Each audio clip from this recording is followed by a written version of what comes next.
Hi, Hello. Andrew. Hi, Andrew. Hey, Canada? Fred. Hey, Poorna. Yes, Canada. Awesome. Thank you so much. Appreciate your time today.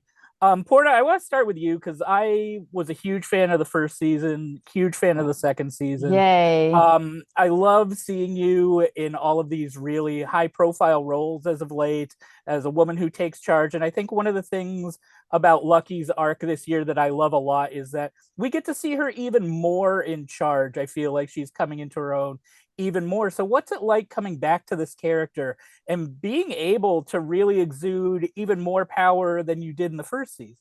It's scary. It's really intimidating, actually. In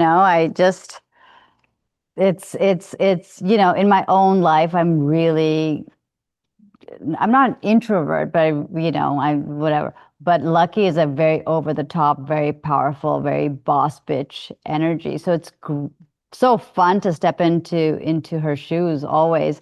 But it's really like the cast of the show.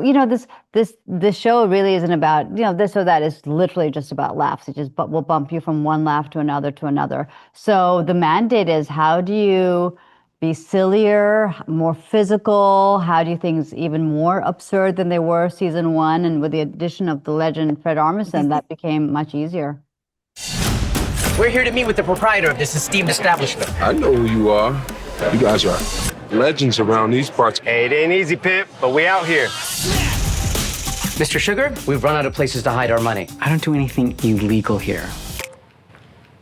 So we'll make this quick. We take a 20% cut of every dollar laundered. The casino pays a fake corporation.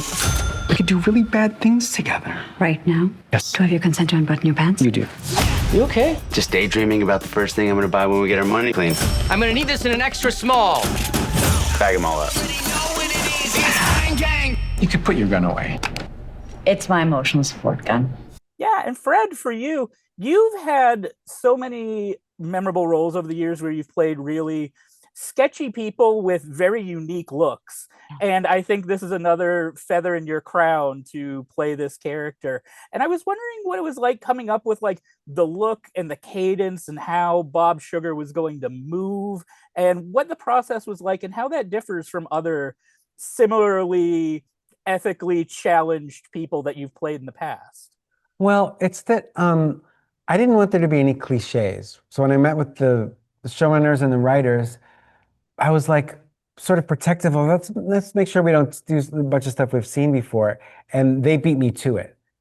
They already had it all mapped out, what the look was going to be, that he wore really nice suits, but also that he's someone in Philadelphia, which isn't like Las Vegas or like these other casino centers of the world. It's kind of off. It's like this satellite gambling scene. So something about that was like that was a good move. I like that it was going to be this sort of mid-level casino. And then I just try to have good posture and because he's like running something, so he's probably got to be a little louder than usual. But the character comes across as unassuming, and Fred's kindness kind of really shone through the character, no matter what he did. So it was so delightful to have a kind, ruthless gangster. Yeah, and I feel like for both of you, it's interesting. Fred, you brought up that this does take place in Philly. I think everyone has these preconceived notions of what like a tough guy from New York or LA or Boston or Chicago would be like. That's what I mean. Yeah, you guys get to play in this sandbox where you can be tough in like a really unique way. And I think that speaks to both of your characters. It's very true. That's a really good point. I'm going to use that next interview. Yeah, I want to do the same. Yeah. Feel free to reuse it anytime. And the last thing I wanted to ask is, for both of you, you have such great chemistry on the show. I was just wondering if you guys could complement each other. What is something that the other person brings to a scene that you really appreciate when you're trying to come up with a comedic, romantic business relationship like you guys have to have on screen? And he Fred, what's doesn't push at all. He's very, very grounded, and he prefers to keep it real and small always. And I can be a little over the top. I don't come from a comedy background, and sometimes I can become insecure and just kind of push stuff. And so having Fred as my scene partner was super helpful, just to grounded and keep it real and keep it calm and let the comedy come through the writing and the situation? For me, with Poorna, as soon as she starts going, this switch goes off where she speaks differently. And so I'm hanging out with her just like she is now and talking and talking. And then when the scene starts, I swear to you, it's like, who's that person? Just really focused, really like right down the middle, this other person. And as soon as that starts up, it's a little scary. Like, whoa, I guess we really, it's like someone really is stepping on the gas.